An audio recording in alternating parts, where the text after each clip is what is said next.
January 30th, 2025.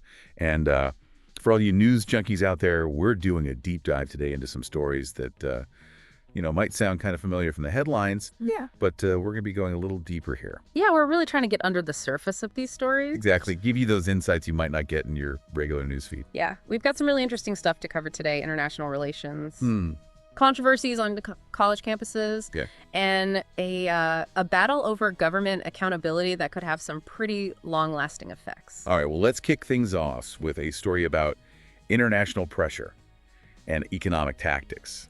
President Trump's known for his assertive style when it comes to foreign policy. Right. But how far is too far? We're focusing on a situation with Colombia that could have major implications for Latin America as a whole. So this whole thing started with the U.S. trying to deport Colombian citizens back to Colombia. Okay. And Colombian President Gustavo Petro, he resisted accepting these deportation flights, especially because the U.S. wouldn't guarantee humane treatment. Right. For the people being deported. Like making sure they were safe and all that. Exactly. Yeah. Especially vulnerable people like pregnant women and children. And this resistance, well, it didn't sit well with the Trump administration. So what did they do about it? Well, this is where it gets interesting. Okay. To force Petro's hand, Trump threatened to put a 25% tariff on all goods coming from Colombia. Whoa. And he said if Colombia didn't agree within a week, that tariff would jump to 50%. Wow, so that would affect things like coffee that we get from Colombia. Oh, absolutely. Everyday products would be hit hard. That's a big deal. Yeah. And, this situation goes way deeper than just deportation policy. It really exposes the power dynamic between the two countries. In what way? Well, you got to remember, Colombia relies heavily on exports to the U.S. Right. Their economy depends on it. Things like coffee and flour. Exactly. Crude oil, too. All major exports. So by threatening these tariffs, Trump was using that economic dependence as leverage.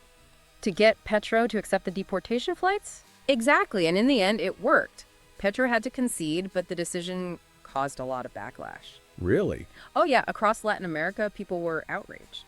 I can imagine, especially with those vulnerable individuals being deported. Right, it was a big concern. Other countries like Brazil and Mexico, they spoke out against it. So this whole thing is blown up into something much bigger. Absolutely. This event could push Latin American countries away from the U.S. and toward other world powers like China. You think so? It's a possibility. We could see increased Chinese investment in Colombia trade deals that favor China, even a scenario where Colombia starts using the Chinese yuan instead of the U.S. dollar. Wow, that would be a huge shift. Right. We might be witnessing a global realignment as we speak. It really makes you think, if you were President Petro facing pressure from all sides, what would you do? It's a tough spot to be in. No easy answers there. Not at all. Well, let's move on to our next story. This one takes us from international trade wars to the battleground of American college campuses. We're diving into a situation where concerns over anti-Semitism are clashing head-on with worries about free speech. Yeah, this story revolves around an executive order President Trump recently signed. It's specifically aimed at addressing anti-Semitism on college campuses. And this comes after those heightened tensions following the Hamas terrorist attacks back in 2023. Exactly. So what exactly does this executive order do? Well, one thing it does is direct federal agencies to use all legal tools to address anti-Semitic discrimination. It even expands the scope of the Civil Rights Act of 1964 to include protection against anti-Semitism. Wow, so it's pretty broad.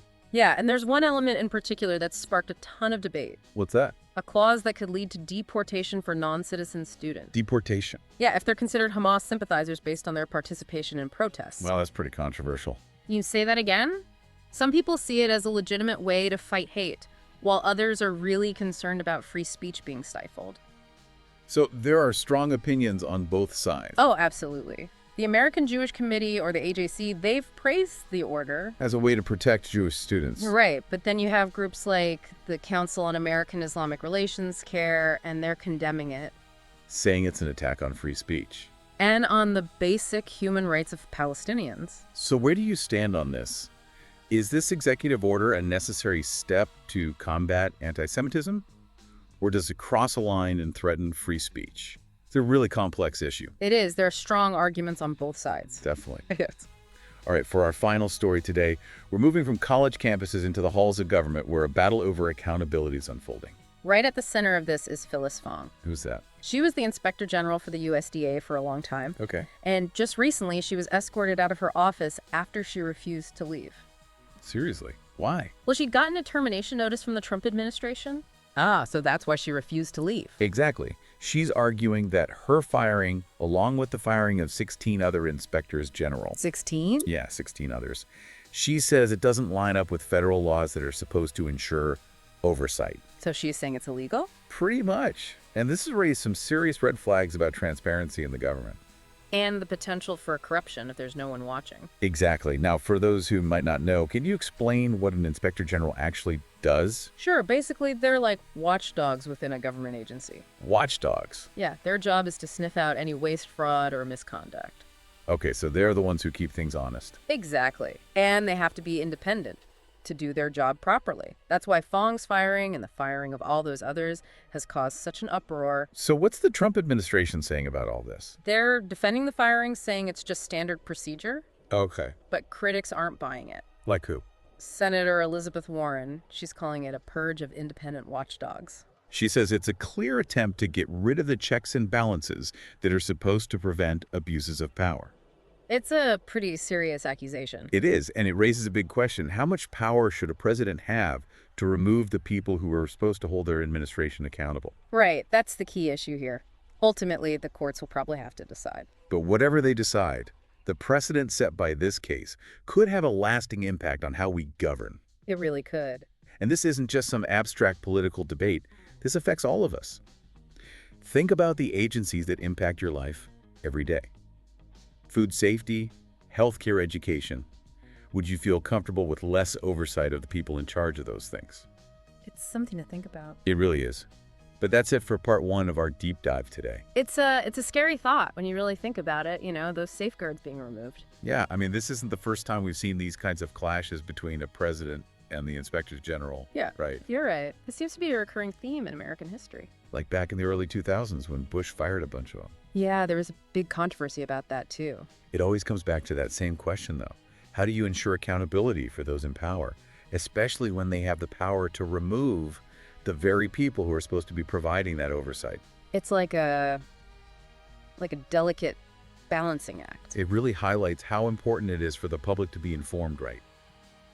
We, the people, need to know about these power dynamics and hold our elected officials accountable. I completely agree, and that's where critical thinking is so important. Right. We can't just take everything we hear at face value. We need to dig deeper. Consider different perspectives. Exactly, and then ultimately form our own informed conclusions. Which is what we try to do here on the Deep Dive. Exactly. We give you the context, the nuances, the why does this matter, insights that you won't find in a quick glance at the headlines. We're equipping you with the tools you need to think critically and participate in these important discussions. Exactly. So let's circle back to that second story for a minute about the executive order on anti-Semitism. It's definitely gotten people talking, and for good reason. The potential implications for free speech are a major concern. Yeah, it's a really tough issue. On the one hand, you have a real need to address anti-Semitism, which has been on the rise, especially on college campuses. And the goal of this order is to give Jewish students more protection against discrimination and harassment. But then you have the other side arguing that this order goes too far, especially that part about deporting non-citizen students based on their political views.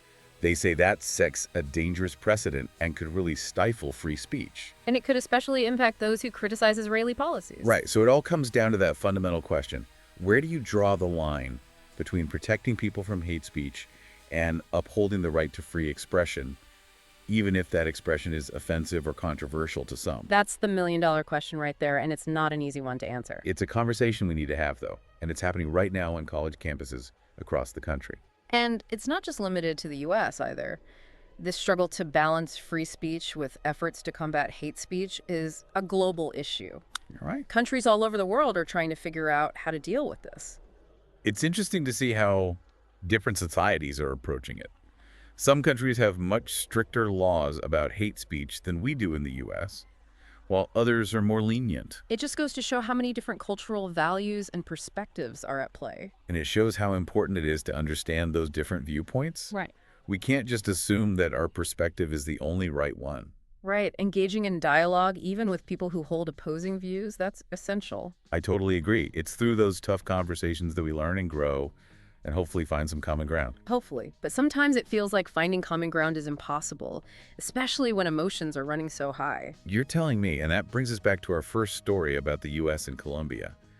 The tension is so thick you could cut it with a knife. This whole situation has exposed a lot of resentment towards U.S. foreign policy in Latin America. Yeah, a lot of people see Trump's actions as bullying tactics and a disregard for the sovereignty of other nations. It's definitely not winning the U.S. any fans in the region. And then you have the economic repercussions, too. If those tariffs on Colombian goods actually go into effect, it could hurt both of our economies. And it could push Latin American countries even closer to China, which has been steadily increasing its influence in the region. It's a geopolitical power struggle playing out right in front of us. It's a reminder that our world is interconnected in so many ways. Actions taken in one part of the world can have consequences that ripple across the globe.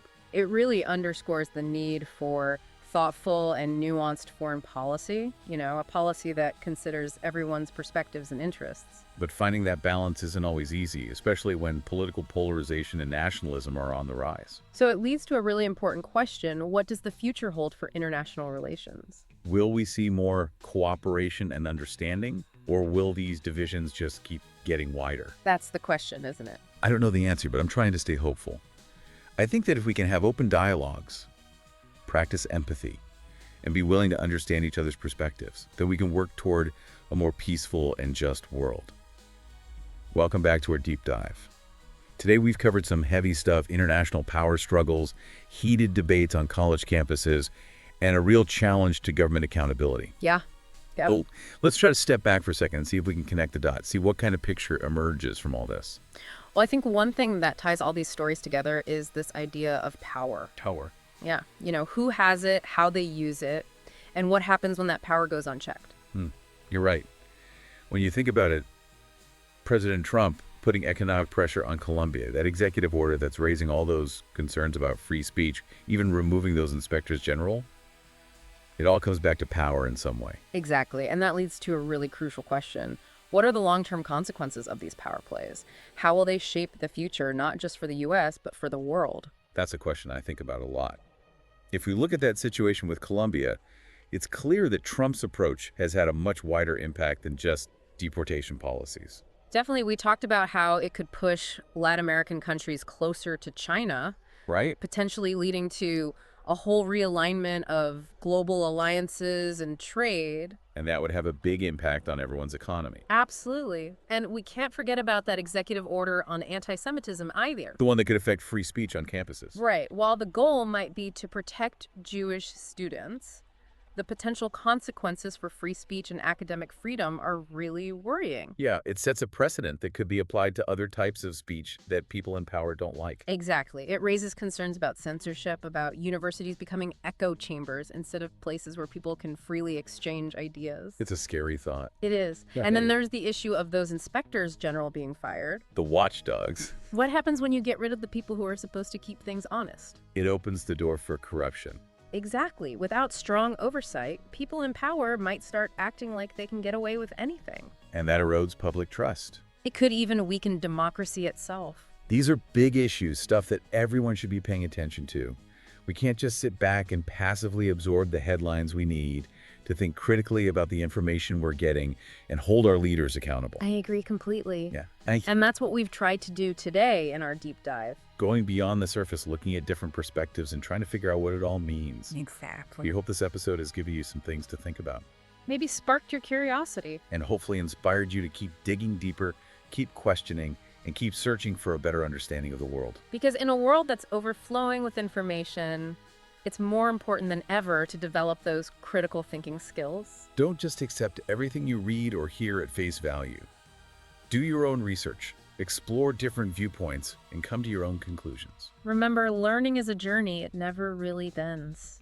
There's always more to discover, more to understand. So stay curious, stay engaged, and never stop questioning. That's the key to navigating this complex world we live in. That's it for our deep dive today. Thanks for joining us and keep exploring.